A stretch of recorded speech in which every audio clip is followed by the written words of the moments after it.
Hey guys, welcome back to the Calling Home podcast. Today's episode is for everyone who had to grow up too fast.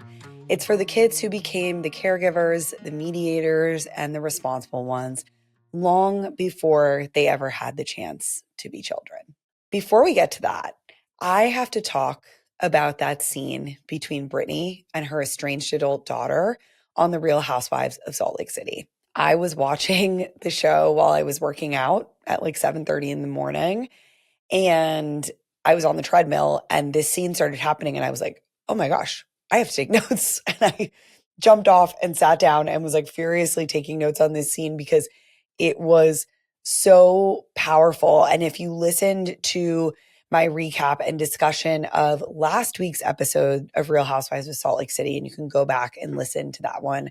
I think it's titled like the scene from Bravo that should be shown in graduate school. We talked about how this woman's friend had confronted her about this situation and expressed to her like, hey, you really need to prioritize your daughter. And then in this scene, we get to see her and her daughter come together. And Brittany ultimately expresses that it was like what a psychic said to her in the last episode, where he was like, you need to prioritize this relationship with her and try. That really changed her mind. And like, interesting, but hey, whatever gets you there, girl. I'm happy that it had that impact. And I want to say, I think this mom did a good job. I think she really did do a good job of listening, validating, trying to keep her emotions in check and trying to allow her daughter to have her experience and to talk about her experience. So in this scene, and this happens towards the last part of the episode, okay? And it's the most recent episode of The Real Housewives of Salt Lake City.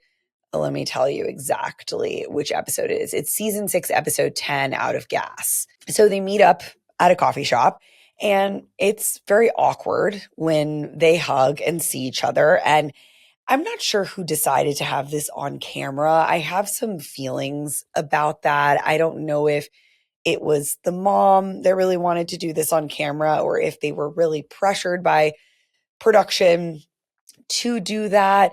I have mixed feelings about that, but I'm really grateful that they did this on camera so that we can all see it and learn from it. And I appreciate them doing that. And I hope that it was legitimate and not like just for viewers or to be seen on camera, and that they both felt like this was an honest interaction. So Brittany, the mother, acknowledges that she needs to take a step back in her romantic relationships to focus on her daughter. And she mentions that seeing this psychic and talking to him gave her the courage to do that. And when they meet up, the mom kind of starts with this funny anecdote about her wanting coffee as a toddler. And I think she's really trying to just like make connection and have something that they can laugh about. And you can tell that there's some awkwardness between them. And I kind of got the feeling of like the daughter just really wants to like be able to share her piece, and she doesn't want to do this whole small talk thing. And I have a strong feeling that we are not seeing all of this conversation because they are sitting in front of a window in this coffee shop, and it's just getting like dramatically darker and darker, especially for the length of this conversation. The sun is going down quickly. So I imagine that there are parts of this that we did not see and things that were said, but I am hoping that we're really getting like most of the important meat of this conversation. And Brittany, the mom, shares something really insightful that gave me a lot of insight into why she does what she does. And when we know the context, the behavior makes sense. It doesn't excuse it, but it makes it make sense. She talks about how after she got divorced from her children's father, from this daughter's father, that she desperately tried to create this perfect, happy family again. And I mentioned this in my last episode about the Real Housewives of Salt Lake City, that I think Mormon culture and the culture in Utah plays a huge role in this. Women are definitely seen differently when they are not married. The family is looked at in a different light. And I think that sometimes when you're chasing perfection in that way, and that's how you see yourself, is as being like as someone who has a perfect family and who has built that, you try to get married again to make that happen. And so she says that she got married again and she was really caught between trying to be a perfect wife and a perfect mother. And I want to point out that this woman is trying to be a perfect wife to this man that married a woman with children. And this is like major red flag to me. Like, I know that not everybody wants to be a step parent, wants to raise kids that are not, that if they haven't been around since birth. But if you decide to do that, if you decide to marry a woman who has children, there is no world where she should feel like she's having to be pulled between her children and you, and like she's constantly losing. And so I immediately was like, what was he doing in all of this, to contribute to that feeling? Because that sounds terrible. And she said something really interesting. She said, I can finally get to my kids when I'm this perfect wife. And so I imagine during this time, she's pointing out that she was probably a little bit neglectful or not as attentive as she used to be. She was spending most of her time trying to help her husband and do things for him and connect with him and be a really good wife, whatever that looked like in the context of their relationship. And during this time where she's trying to be the perfect wife, her kids move out and they move in with her father. And she says, I failed miserably. And I really appreciated that she said that. I think it's a very, very hard thing to say as a parent, to say on national television, on cameras, even harder.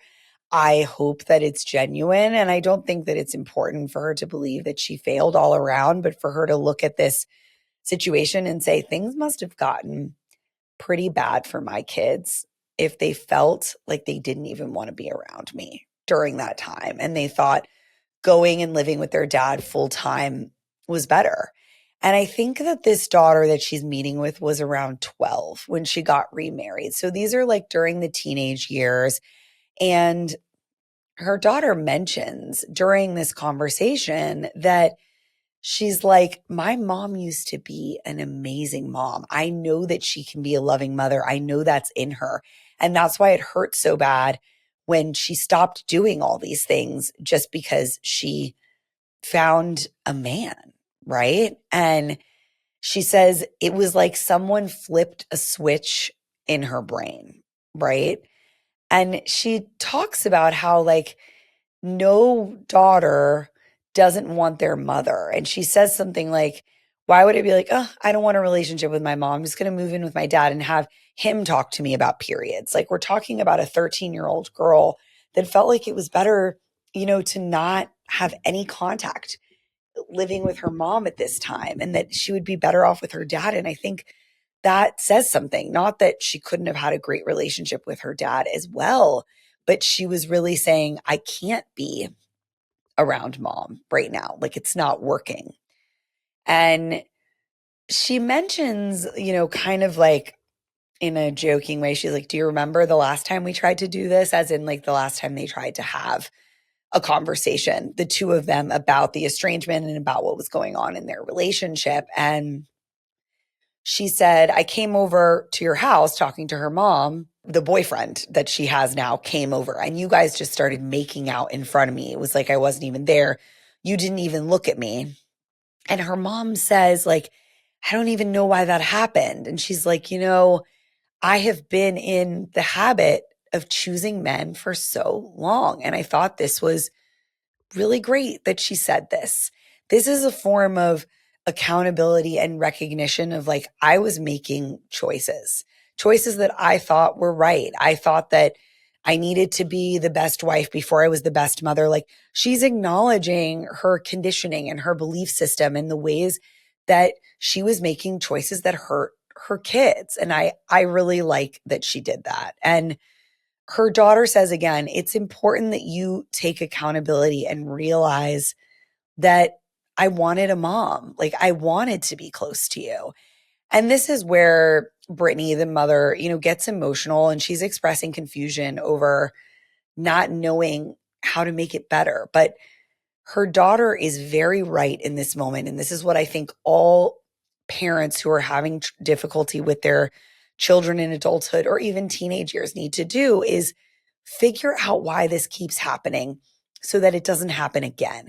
So if you know that you've been in the habit of choosing men for so long, you consistently choose men over your daughter, and you're sort of doing that on autopilot. Like it just comes naturally to you. And then you wake up one day and you're like, whoa, why was I doing that?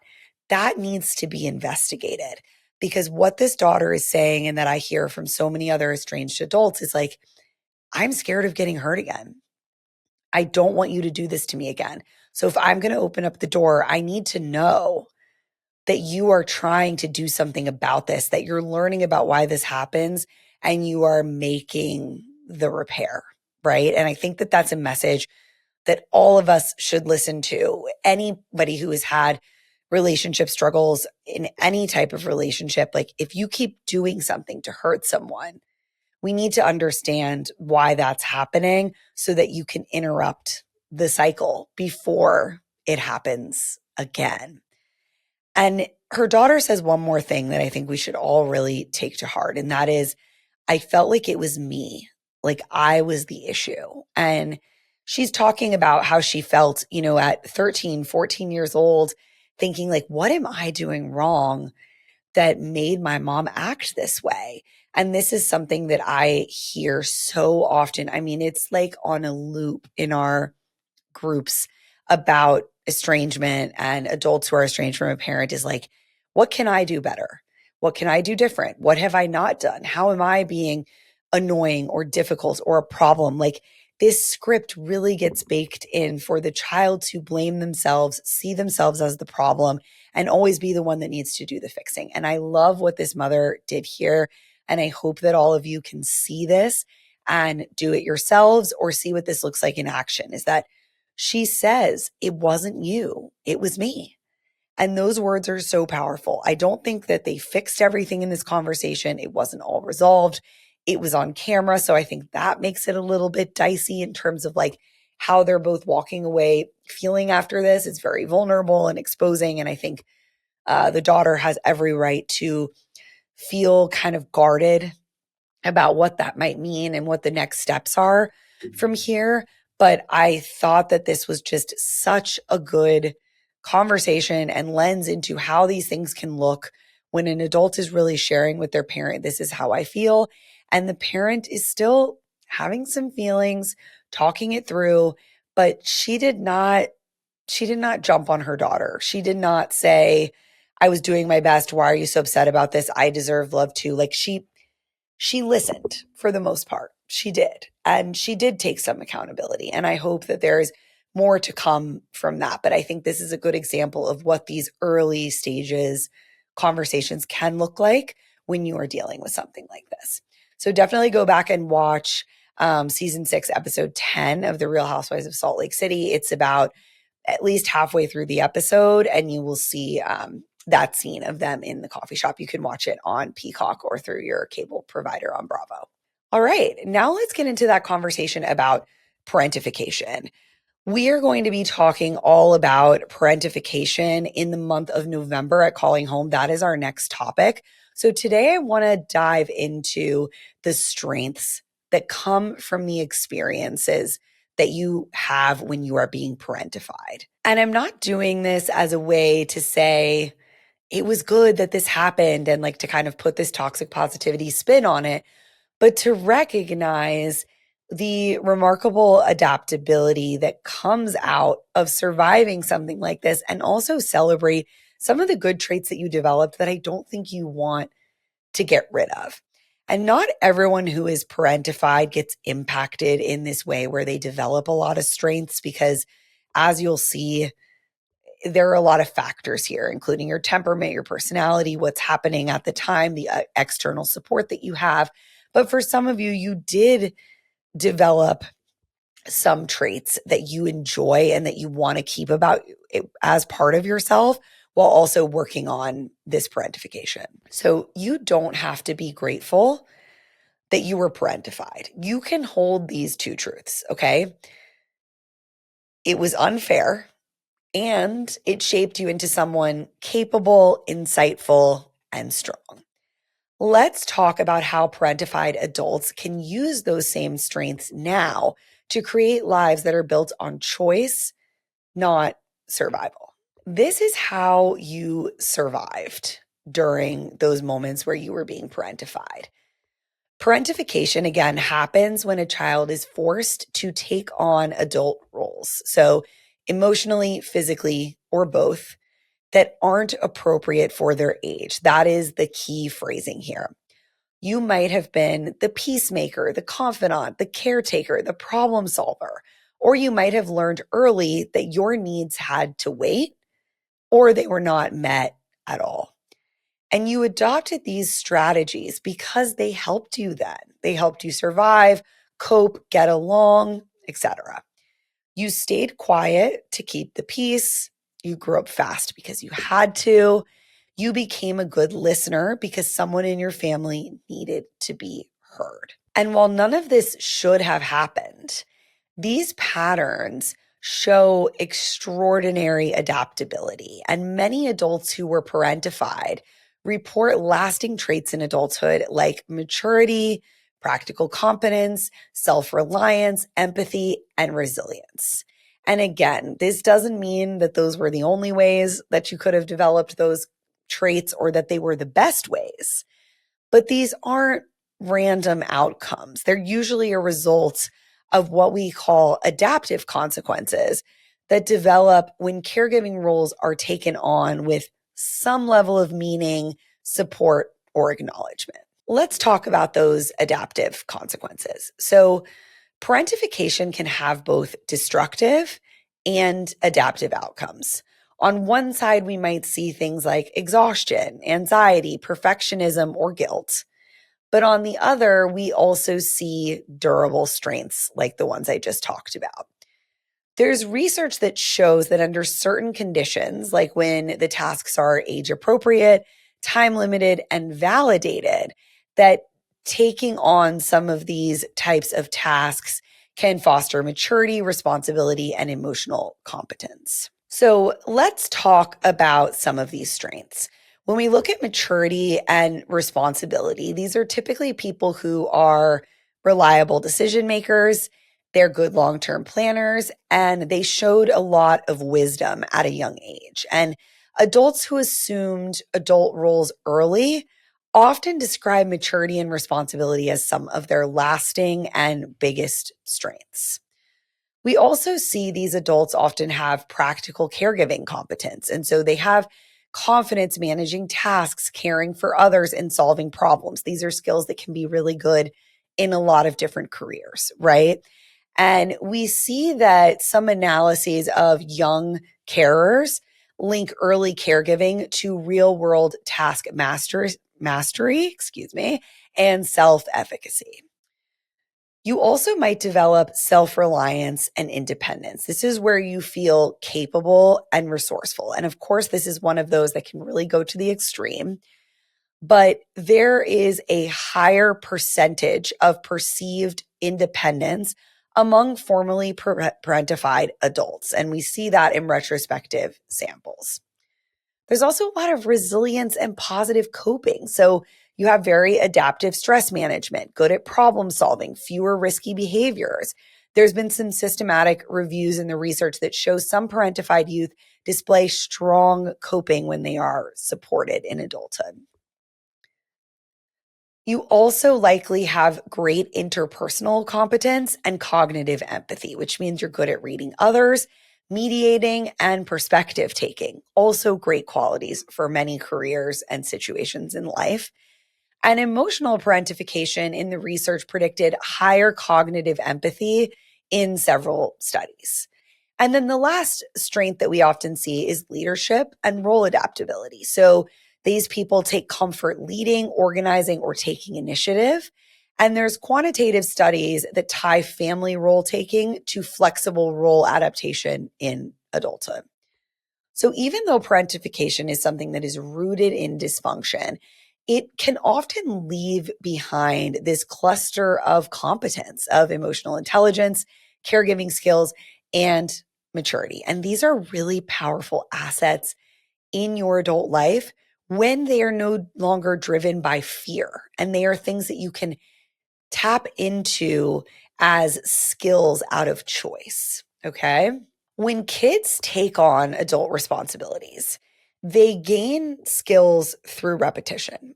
Okay. So you might be doing things like cooking, scheduling, caring for siblings, managing crises.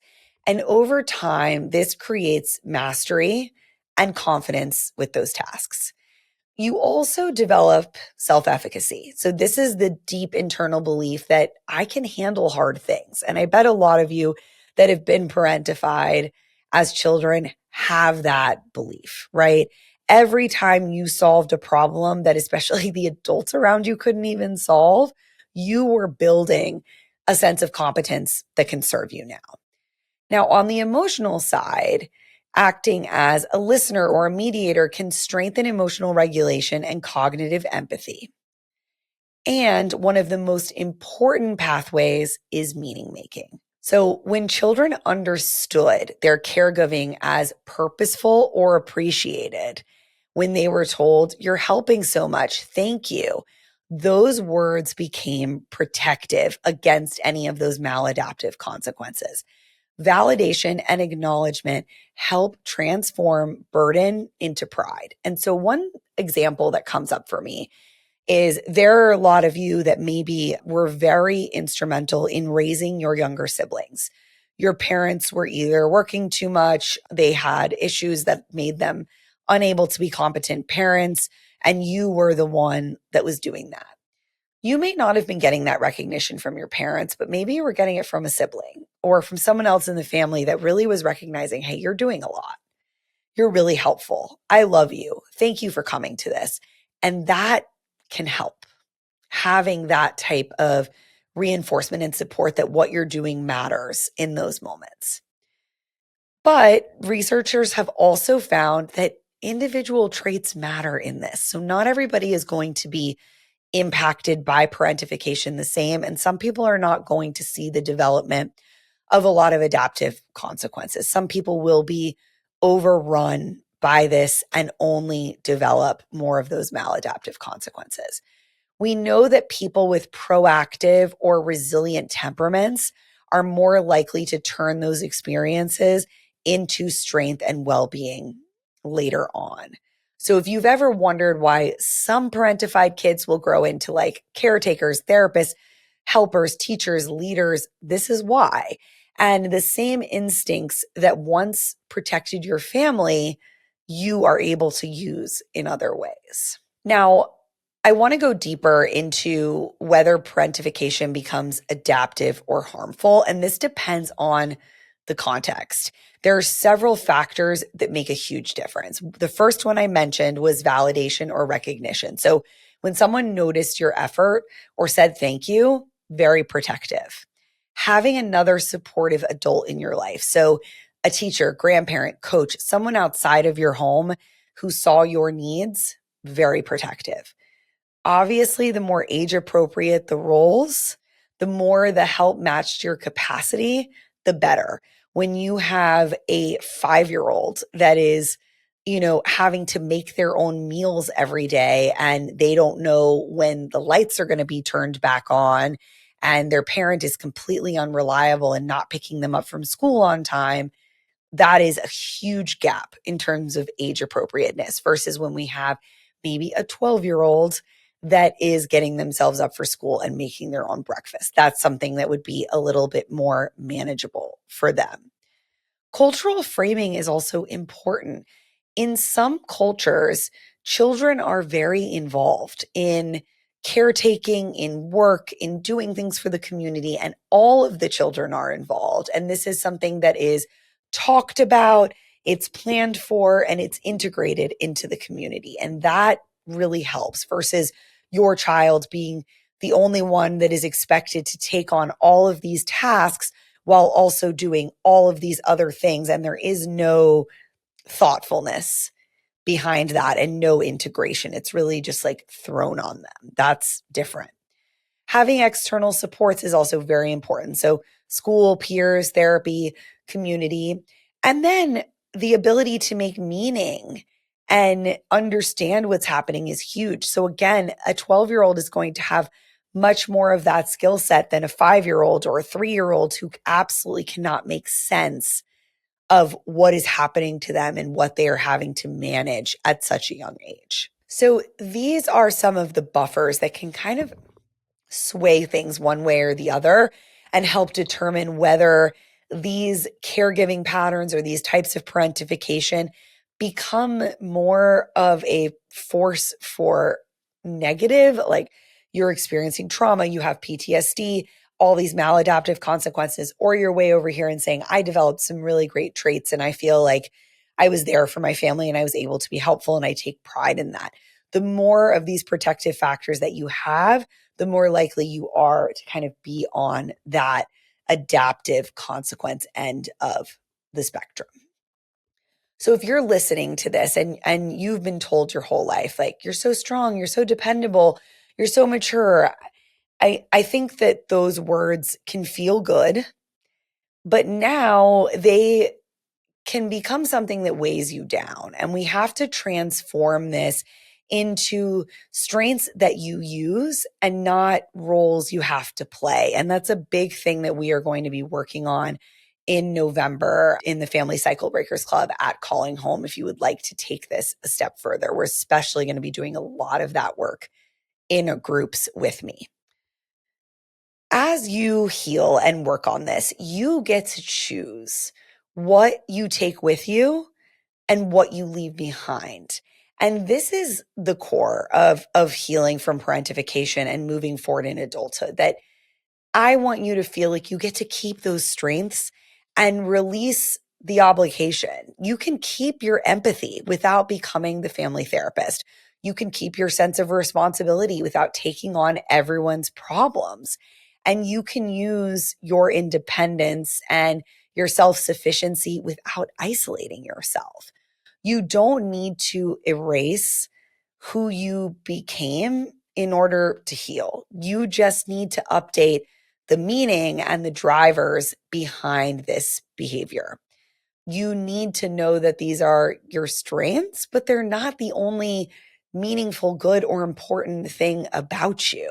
And I think that's something that so many parentified adults really need to hear, that this is not all of who you are. It's not all about what you do for other people. Parentified adults often carry around this version of themselves that is like the adapted self. This is the part of you that's good at getting things done. You're responsible, you're resourceful. And I think that part deserves appreciation and not shame. You don't have to be upset at that part of you. And sometimes it's helpful to say to yourself, like, you did a good job keeping me safe. You don't have to do it all anymore. Like, I've got this now. I am more than what I can do for others. I can build the life I want to have. I learned from my past and I get to choose what I do today. I hope in hearing all of this, you know that you don't need to be grateful that you were parentified, but you can be proud of the wisdom you gained from it, of the adult that you've become, and of the ways that you are helpful and resourceful and responsible today as an adult, because those are your skills. Those are things that you did and you built, and they have served you well, and they can continue to serve you well, especially if you get to be in the driver's seat of those skills and you're choosing them out of desire and competency rather than survival and fear and obligation. If this episode resonated with you, I would love to see you inside the Family Cyclebreakers Club at Calling Home in November. We're talking all about parentification, resilience, and how to care for the part of you that had to care for everyone else. You will get new content every Monday, and you can join me for groups on Wednesdays. Thank you so much for listening. Please don't forget to subscribe, leave a comment, rate, review, all the above. And I will see you on Thursday for another episode of the Calling Home podcast. Thank you. The Calling Home podcast is not engaged in providing therapy services, mental health advice, or other medical advice or services. It is not a substitute for advice from a qualified healthcare provider and does not create any therapist, patient, or other treatment relationship between you and Calling Home or Whitney Goodman. For more information on this, please see Calling Home's terms of service linked in the show notes below.